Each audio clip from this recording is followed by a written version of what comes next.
Hello again there, students, and welcome back. After our week off, I hope everybody had a very fun and restful and relaxing week away from school, and hopefully we're going to have a lot of nice weather as we head into the last, I think we have 11 weeks left. So the next few lessons are going to be the same for first grade and kindergarten, and normally these are lessons I actually do in small groups or individually. I don't usually do this to classrooms.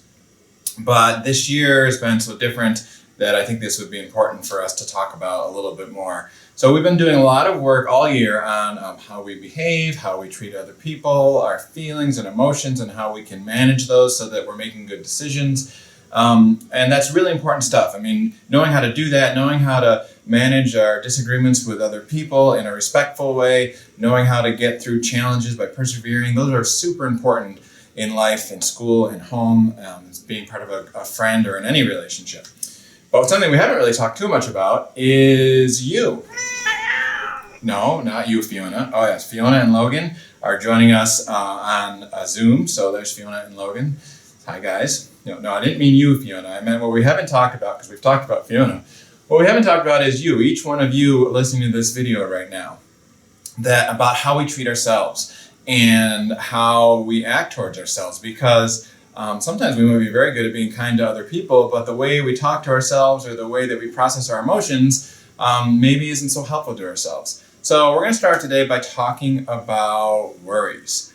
Like I said, this is not something I usually do in big groups like this, but I think this is important. So worries. Now worries are kind of a negative feeling, and we're thinking about things that haven't even happened yet. Worries are things in our brain where we are imagining things that haven't happened, that could happen, but are usually just negative things. Like I talk to a lot of boys and girls who come to school and they worry about how their parents are doing. They worry about when they're going to get home. They're worried about if they're going to get picked up or they're going to take the bus home. They have all sorts of worries. Or I talk to boys and girls that are worried that something bad might happen, even though they don't even know what that is. Or they're worried that someone's not going to like them. So these are all things that haven't ever actually happened, but they're in our heads. I worry sometimes about Fiona and Logan because I want them to stay happy and healthy. And, I take care of them, and sometimes I worry about if I'm doing a good job or if they're happy and healthy.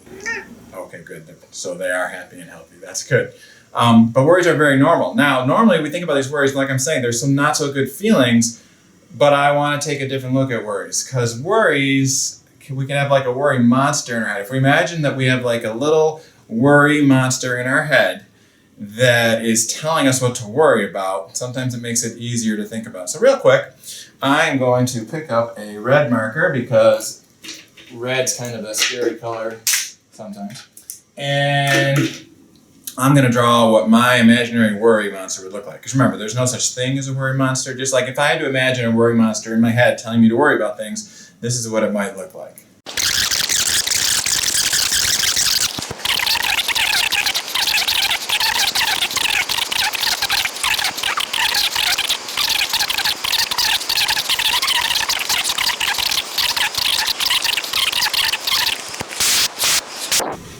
Okay, so this is my worry monster. So if I had a worry monster in my head, this is what I might pretend that he was looking like. And the worry monster pops up when I start to get worried about things, like worrying about Fiona or Logan, or worrying if I'm going to get all my work done, or worrying if I'm going to get my work right, or worrying if I'm going to make a mistake, or worrying how my mom and dad are doing. So this is the worry monster that pops up in my head.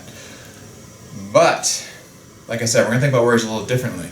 What if I told you that the worry monster isn't really a monster at all?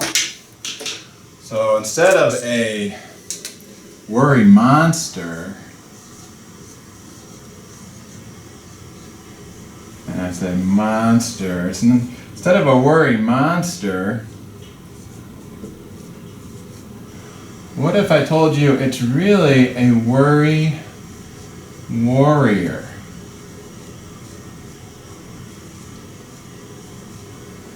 And that this guy here is actually here to protect us. And that worries aren't here to make you feel bad. Worries are actually here to try to protect you from things that might be a problem. So instead of a scary worry monster, he's actually a friendly worry warrior. So I need to make some changes to my drawing real quick. Okay, so let's see. Instead of these scary eyes, I see my worry monster has 4 eyes, my worry warrior, and kind of the angry mouth. Let's see, we're actually gonna, I think, give him kind of a happy mouth, and gonna get those eyebrows up. But because he's a worry warrior, oh yeah, I got his eyes up here too, I'm also going to give him over here, see if I can remember how to draw these, a big shield like knights used to carry. So he's got a big shield that he uses, and a lot of times shields had decorations on them. And over here he's gonna have a sword ready to go, because he is a worry warrior, and he's actually here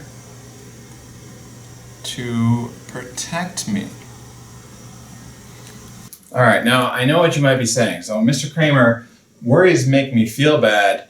So how could it possibly be a worry warrior who's here to protect me? And also your drawing is kind of silly, which I know it is. But like I said, I just try my best with drawing. I'm not very good at it, but I can always try my best. So the reason the worries make us feel uncomfortable is because we're gonna go back to our brains. So everyone has different things we're born with, being good at different things. Our brains might be a little better at some things than the person next to us or somebody else in our family. Because you can have like sports smarts, where you're born a little bit better at sports than most people, or math smarts, or reading smarts, or writing smarts, or dancing smarts, or emotional smarts, or friendship smarts, all sorts. Our brain can do so many different things, and we're all born with just different things in our brain that we might be a little better at least starting off with, than some other people. And some of us are born with worry warrior smarts, where the worry warrior is so strong and developed that he spends, or she spends time always looking around to try to warn our brain that something bad might be going on. And because he or she is so good at it, he might see danger or scary things where there isn't actually anything to be scared about. For example, I'll give you a quick example. I have a friend who is scared of dogs. When they were about your age, 6 or 7 years old, a big dog came running up to them and knocked them over. And now whenever they see a dog, their worry warrior goes, a dog, and gets their brain and their body all ready for danger, even if it's like a little tiny chihuahua or a pug or a little puppy that's not scary at all. But their worry warrior has gotten so strong and so used to pointing out that something could be dangerous that now this person, even if they see a puppy, they start to get worried. Do they need to be worried about this puppy? No. So what they need to do, and what we're going to be working on, and I'm going to talk to you guys about, is trying to teach our worry warriors when there is something that maybe we do need to be worried. You know, if I'm walking down the street and a big giant dog comes running at me that I don't know, should I be worried? Yeah, it might be friendly, but I don't know. So that would make sense for my worry warrior to go into action and tell me that it needs to protect me.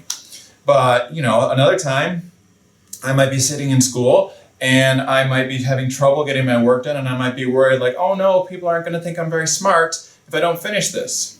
Is that really true, or is my worry warrior maybe overreacting? Yeah, that's probably not true. If people know I'm trying my best, they're not going to think I'm not smart. Or maybe I'm sitting in school and all of a sudden I worry like, oh no, Logan had sneezed this morning, because Logan, you did sneeze this morning, remember? Yeah, and all of a sudden my worry goes, oh no, what if Logan's going to get really sick and I'm worried about him? What if he's at home and he's not feeling good right now? Is that something I really need to worry about? All right, no, yeah, see, Logan says, no, I don't need to worry about that. That's something I need to worry about in school. But I can teach my worry warrior when I need that protection from him or her, and when I don't. And when I can just recognize, oh yeah, that's a worry thought, but you know what, worry warrior, I'm okay. And I'm going to teach you some ideas about how to calm our worry warrior down, some of which you already know.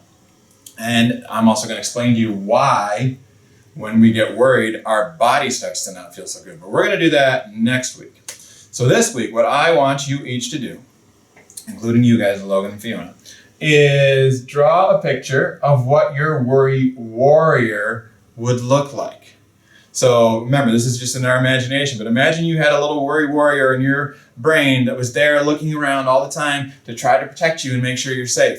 What would it look like? Does it have like 5 arms? Is it big and scary? Is it really tiny? Does it have a couple eyes like mine, or horns, or what kind of stuff does it have? And then, you might want to give it a shield, although mine looks like a piece of pizza, but you might want to give it a shield or something to protect you. And so just think about what that worry warrior would look like. And then I just want you to notice for the next week, when you start to feel worried about something, is it something that you really need to be worried about? Or is maybe your worry warrior a little too strong and we need to work on teaching it that not everything that happens is something we need to be worried about? But we're going to work on that next week. So this week, your assignment, boys and girls, Fiona and Logan, is to draw what your worry warrior would look like, okay? And then next week, we're going to talk a little bit more about why our worry warrior makes our body feel uncomfortable, and then some different things we can do to help it understand when we don't need to worry. All right.